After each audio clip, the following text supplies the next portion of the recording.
the truth.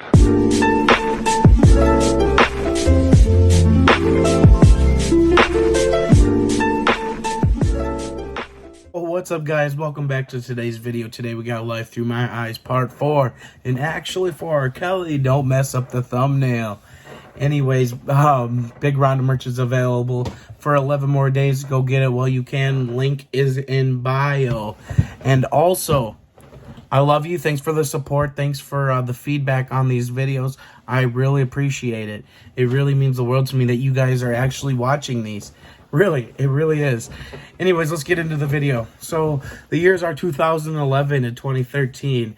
And right now, I'm living with my grandfather. With me and my mom, anyways. And at this point, trust me, this is where my life personally starts to go downhill. This is where, like, the party me gets started. This is where Kelly really finds himself. So anyways,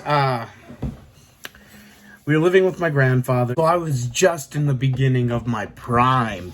Anyways, I started hanging around these bad people. I'm gonna name this person James. I used him, I think, in my last video or the video before. This kid got me into doing a lot of bad things, you know. And yes, on my part, you know, I could have been the person to say, no, I don't want to be around you. No, I don't want to do this. But I didn't have the heart or, like, the nerve to be like, hey, I can't do it, you know. So I just stuck through with it. And this is what happened. So with this kid, I remember he used to steal cigarettes from his parents. And we would go hide. It was a normal playground.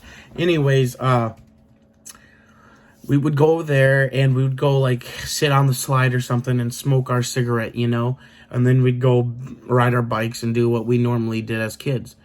Anyways, after that one friend, I also met these other two friends. And these other two friends got me into weed smoking. So this is where it came, I guess in the last video I said where I poked holes in a can and we smoked and got stoned that one time. Well, this time it actually started and became a habit. So me being you know, 8th grade, 7th grade kid, I was hanging out with a lot of, like, high school kids. So and of course these high school kids, you know, smoked pot. Well, I would go with these kids and I would smoke pot. And, like, a lot of these kids, you know, it wasn't just me, you know, being the young middle school kid. It was also, like, a couple other kids that were, like, a grade above me. And we'd go sit with these people and we'd go blaze up, get stoned, you know, and chill. But that's when getting home, like, at night was fucking 10 o'clock, 11 o'clock, midnight. And, I mean, that's what the problem was. That's what the big problem was, is I was coming home this late. And, I mean, to be honest, sometimes it was even 4 in the morning, you know. But it's like each day was different because I was always out hanging with my friends. I was, like, never home. I was always out doing bad shit, causing trouble, you know. But, all these habits that I got started at, like, I mean, I started drinking. I started smoking cigarettes. I started smoking weed. Those were the bad habits, you know, a young me started doing. And, you know, at the time, that was the best fucking life. I felt so cool just doing it with everyone. I felt like I blended in with everyone. But, you know, that wasn't the life. And now that I'm a grown up and I'm looking back at that, you know, if I wouldn't have done those things, who knows? I'd probably be a lot healthier than I am now. I'd probably be a good kid. But, you know, I did some things that I'm not proud of, and everybody does, you know. You learn from those things and you get over it. But at that point, life was getting to me really bad. Bullying started happening a lot, and it wasn't great. It was 8th grade year. I had troubles, you know, making more friends. We always, you know, kept getting new students and everything. And I I was always down on myself. Depression stuck just because from my childhood, like PTSD, it just stuck with me. So I was depressed all the time. I thought I was alone all the time. I mean, I was around my friends. They were there physically, they weren't just there mentally for me. And at that point, I did something. I got home late and I was watching a movie so I could go to sleep. And I watched this documentary called Bully. And I watched this movie and I felt so related to some of these people. They had these life problems that they had and people kept picking on them for. Well, that was me. I had those problems. But, now I laugh at those problems like, yeah, that happened to me. Oh, well. But when I was younger, when that really hit me, after watching that movie, I remember going downstairs to my bathroom cabinet and I grabbed every pill bottle that was in that bottle or in that cabinet, and I drank a lot to wash down those pills.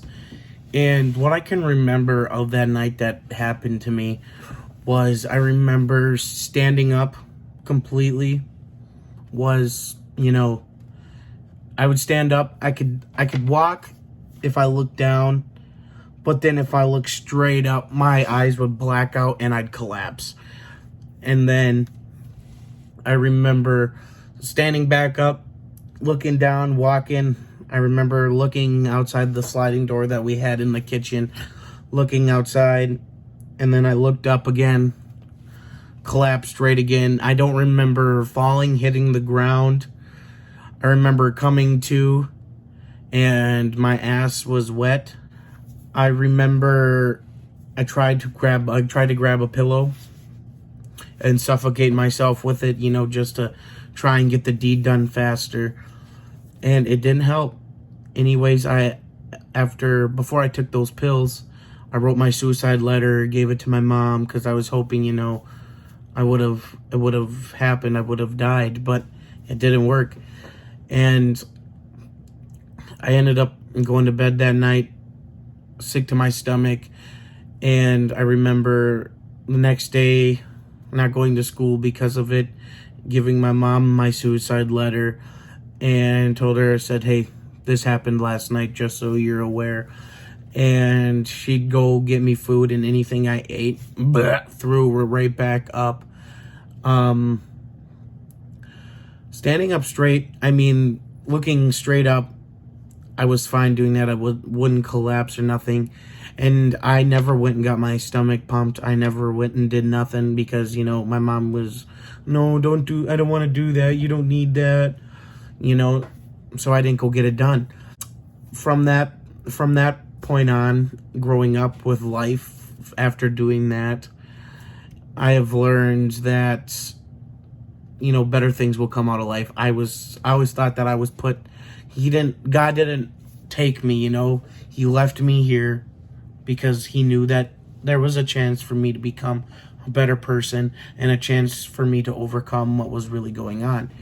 My mom really just kind of looked at it and didn't really have any emotion to it, wasn't upset by it. So, in my eyes, it kind of looked like she didn't even care that I was gone. I'm not trying to flash, but that's what it looked like in my opinion. She didn't, nothing, not a tear was shed. It's like she wasn't even fazed by it. But like I said, learning from that experience really taught me a lot. It was, don't do stupid shit. Don't chill around with the bad people. Yeah, I still hung around the bad people, but I didn't hang around them as much, And we went to my aunt's house, who was living in Hudson at the time. And she was dating this person, and his son had these cigars. Well, he would share these cigars with me, me being a young kid. I have no idea why. And I came back to my mom's house that day, and I said, well, I'm a smoker now. I would go down to the local bars and I'd grab cigarette butts, I'd take the paper off, collect the tobacco, put it in a bowl, and do all that. And I would like have my mom or my aunt, use some filters in a paper, and I'd roll a cigarette and I'd go smoke. And that's when the nicotine started. That's when the nicotine habit became, with me today. I looked straight at my mom and I said, I'm a smoker now. I've been ever since. I remember my mom buying me packs of cigarettes. I remember asking for a couple cigarettes every now and then there would be times where I'd go hang out with these people and they'd let me have a cigarette, but they'd charge me for it. Obviously, being a kid, breaking the law. So if you're gonna do something illegal, you might as well make some money off of it. Some of those friends I have lost touch with now, and I don't speak to. I actually just regained one of my friendships from that just now. Otherwise, that James person, I haven't talked. I see every once in a while, but I, don't go out of my way to hang out with him. He was always in and out of jail for stuff, and I couldn't be around that. I didn't want to be around it, obviously, and I remember in one of these times while I was hanging out with my friends, I called this dude Oldville. All right, he knows who he is. Laugh at the store, buddy. This one's for you. Anyways, I remember one time me and my buddy grinded up some bud and we went to go roll a joint. Well, we wanted to pull a prank on him. We just couldn't figure out what the prank was going to be. So in that joint, we found a dried worm on the side of the road. Yeah, that wasn't good. Probably wasn't a good idea. So we put that dried up worm and, broke it up and put it in that joint and told him, hey, buddy, this is all for you. Sit there, smoke it, and really enjoyed it, I guess. And then I remember after telling him that, he was pissed. I remember one time, like my very first time getting stoned was with a buddy of mine. And at this time, I had a big Megan Fox obsession. I got so fucking stoned, I thought this dude was Megan Fox. So, on the side of his face looked just like it. I was going to kiss him. And another story I remember was me, my cousin, and a couple other people. We went to this porta potty in Clayton. I think it was 2, 3 in the morning. And we went to this porta potty, and there was 4 or 5 of us who grouped into this fucking thing. And we sat there, and we smoked. And, that was crazy. But, as bad as it sounds, it was pretty fun.